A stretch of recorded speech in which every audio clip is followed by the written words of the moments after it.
12 right now. As you saw yesterday here on Daybreak, Time Magazine is recognizing the thousands of women and men who have come forward to report sexual harassment as the 2017 Person of the Year, or in this case, Group of the Year.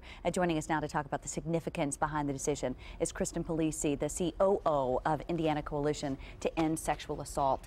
This entire year, 2017, has been really plagued with sexual harassment and assault allegations. Quite frankly, these have always happened, but now we're hearing about them. What do you find is happening in your conversations just day to day because of what's been happening in the news? Well, you know, nothing has really changed in our conversations because this is, like you said, has always been going on. It's not a surprise to us. So what has happened now with this movement is that it's just opening eyes to other people. And so that has been nice in terms of recognizing. So when Time Magazine has done this and has recognized this, it's really put a value on how important this really is. One of the conversations we've had in the newsroom was, we don't know that these kinds of things could have ever come out in any other year, but now this year. Why 2017 all of a sudden?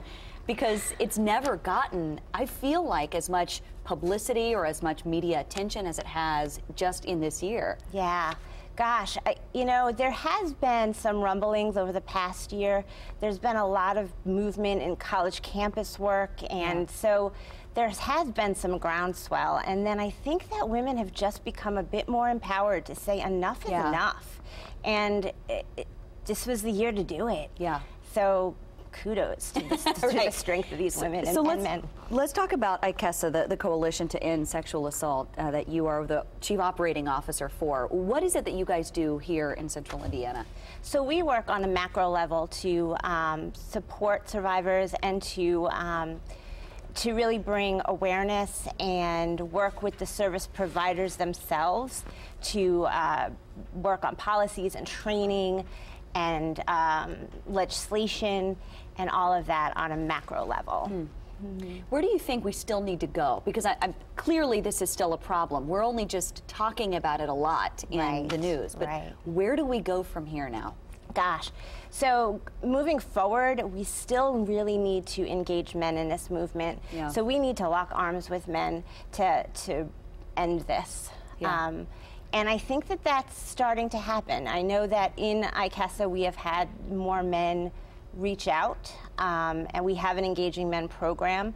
And in that program, men have really kind of perked their ears up a bit more. So that's really encouraging. Do you think it's because they didn't realize things that they were doing were inappropriate, or what's your stand? I do think so, and I think that now they've kind of said, wow, I did not realize how that impacts upon women and men. So it's encouraging. It's encouraging to see that more and more people are starting to listen. Yeah, very much a part of the conversation day to day, not just in our newsroom, but in newsrooms across the country and hopefully in homes as well. Yes, absolutely. Absolutely. Kristen Polisi, thank you so much for being with us today, talking about what's been in the media so much in 2017 to the point now that Time is recognizing it as one of the biggest stories of the year. Thank you to them. Thank you. It's 7:16 right now, Scott.